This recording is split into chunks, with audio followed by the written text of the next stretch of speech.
This is the story of Takia Bevily and the mystery that surrounds the suspicious death of JURAYAH. With the upcoming retrial approaching May 2nd, who do you stand with when the justice truly is for JURAYAH? July 2016, as Takia would describe it, she married the man of her dreams, Morris Bevily. As Takia opens her mouth to say I do, she has no idea of the news that could potentially change her marriage forever. After getting married, they moved to Morris's hometown of Port Gibson, a small town where everyone knows everyone with approximately 1,200 citizens. While in Port Gibson, Takia worked as an overnight LPN at a nursing home. She would later work at a local school as the school nurse. One day, Takia receives a text message that any newly married woman would only hope is a prank. Allegedly, Morris had fathered a child right before their marriage. After swallowing this huge pill, Takia confronts Morris about it, and he confirms it to be true. Takia is, of course, devastated. She is pregnant, and now her husband may have another child? Allegedly, Deidreana Smith and Morris had been in a party over at his cousin's house when they hooked up. Deidreana was single, and there are reports that Morris told her he was single also. A few months later, she told him that she's pregnant and the baby may be his. A DNA test would confirm this. The date is October the 22nd, 2017. Takia alleges early in the morning around 5 a.m., Morris woke her up and said that he's thirsty and he wants her to get him something to drink. On the way to get his drink, she stops to check on JURAYAH. Takia says JURAYAH was a wild sleeper. She noticed her kind of over in the corner. She goes to adjust her. When she touches her skin, it's cold. She immediately knew something was wrong and she calls out to Morris. When Morris gets in the room and he touches JURAYAH, she's stiff. Takia, with her nurse background, said there was no reason to do CPR. There were no signs of life. Morris calls 911. He was in such a frantic mode that Takia takes the phone. After talking to 911, she calls Deidreana, JURAYAH's biological mother. Deidreana gets there before 911 does. Takia says there was no swelling, no blood, nothing. 8 days later, the Mississippi medical examiner determines repeated blunt force trauma to be the cause of death. This case was ruled a homicide. This is the story of a 14-month-old beautiful baby girl named JURAYAH, whose life was cut short. Was her death due to negligence? Or were there more sinister hands in play as repeated blunt force trauma took the life of baby JURAYAH? With the upcoming retrial of Takia Bevily coming May 2nd, who do you stand with when justice truly is for baby JURAYAH? Deidreana, when interviewed by investigators, alleges that JURAYAH had come home twice with questionable injuries. First, a black eye. When Deidreana questioned the Bevilys, they told her they're not sure what she had laid in. The second time, merely 6 days later, her nose and forehead were scarred. Deandra tells investigators that Morris had told her it's only a little bruise. Deidreana sees the bruises in person and she snaps. She says, "You're going to have DHS called on me." Not long after this discussion, DHS was called. They investigated both homes, and on the second time, they only investigated Deidreana's. The call from an unknown party alleges that the Bevilys had been beating on JURAYAH. However, DHS would investigate and they would find no signs of neglect or child abuse. The case was closed. This is the recollection of Deidreana on the days leading up to the death of JURAYAH. Deidreana states that the Bevilys got JURAYAH on Saturday. Before that, Deidreana had met with Danielle Skinner, Morris's cousin, at a Chick-fil-A. While they waited, JURAYAH seemed happy as her and her mom ate Chick-fil-A fries together. After watching JURAYAH, Danielle decides to let her mother watch JURAYAH also. The Bevilys would finally get their hands on JURAYAH Saturday. Investigators would repeatedly ask everyone during their interviews, was JURAYAH acting normal? a tactic used to perhaps place together the timeline of when the injuries occurred. There have been reports that with a trauma so extreme, no one could act normal. Takia would be first up for trial. Trial lasted 5 days in Claiborne County. Jurors returned with a verdict. Takia Bevily, for the 2017 death of baby JURAYAH, the court finds you guilty. A devoted mother, wife, daughter, sister, aunt, nurse, and much more. Sentenced to life in prison without the possibility of parole. But then, the unthinkable happens. A clerical error sets Takia free. Takia Bevily's great American dream put to rest by one man's need to fulfill his own selfish desires. All the smoke and mirrors finally subside. Who will pay for the death of JURAYAH? Welcome to Crimes Among Us. Hattiesburg Patriot News releases official court transcripts that may give us some indication of what happened that night. Dr. Nichols' courtroom interview, forensic pathologist.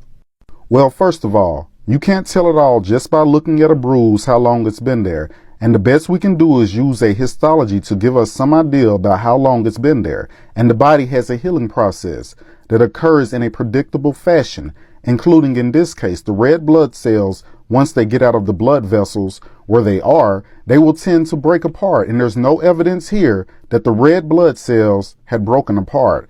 After that, it becomes a series of white blood cells that come in predictably to remove the injured tissue and to remove the bleeding where the bleeding should not be. And finally, there will be cells that come in to make scar particles. These are called fibroblasts that will aid in the scars in the areas of the body where damage has occurred. Are these the hemorrhaging that you're talking about? Yes. And let me get that term again, describing that kind of hemorrhage so the court reporter can get that. He further explains, well, this is a fresh, acute, new hemorrhage. And is that what you referred to as a subarachnoid hemorrhage? Dr. Nichols explains, I refer to this as a scapular hemorrhage because that's where the bleeding is. So this is a new event, and this is bleeding in the scalp, and it's brand new blood. It's clear. With a microscope, both the skull fracture and the epidural hematoma are in the healing process, so they happen before the cluster of bruising to the scalp that we're seeing now. Based on your experience and knowledge, a person, this child receiving this blow, what if any effect would that have had on that child receiving that blow that you're looking at there on S-16? Well, obviously, the child could have been made unconscious. The child may have very well had a concussion. We noticed that this child was neurologically normal hours before she was to be found dead. She was walking, moving around, being held by people, not crying and moving. She was neurologically not impaired by that injury hours before her death. Morris Bevily has somehow managed to stay out of the limelight. Have we forgotten that he is also a suspect? When all of the smoke and mirrors subside, who do you stand with? Justice for JURAYAH. Takia Bevily, charged with killing her 14-month-old stepdaughter, is now facing a capital murder charge. The retrial began Monday in Monroe County, Mississippi. When all of the half-truths and full lies subside, whose side will you stand on when justice truly is for JURAYAH? January 2021, Takia Bevily found guilty of killing her own stepdaughter, JURAYAH Smith. She was sentenced to life in prison without the possibility of parole. Months later, September 2021, a judge would overturn the conviction due to jury misconduct. Court records would show that the victim, JURAYAH's great uncle, was one of the jurors. He did not disclose this information during questioning. Day one of trial consisted of jury selection lasting over 9 hours and selecting 12 jurors. JURAYAH's father, Morris, who was also charged with capital murder, was supposed to stand trial in 2021. However, he has still not gone to trial, and there is no word on why that is. Day two of trial, District Attorney Daniela Shorter argues that Takia wanted the perfect life and perfect marriage. And with Morris fathering JURAYAH, that got in the way. The defense is saying that they wanted to take care of JURAYAH, and Takia supported Morris. The defense is saying that JURAYAH just so happened to die in the Bevily's care, and that JURAYAH was with at least 10 other people before the Bevilys picked her up. Tempers flared in the courtroom. The judge had to tell Dennis Sweet Takia's attorney to control his team. I, Stanwyck Kia, had dozens of supporters inside the courtroom, as well as Deidreana's supporters.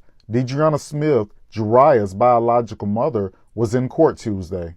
Day 3 of the trial was even more chaotic. Testimony had to be paused due to pool issues with the camera inside the courtroom. Investigators would later search the courtroom for any audio or listening devices. On day 3, Takia's lawyer would also ask for a mistrial. Denied.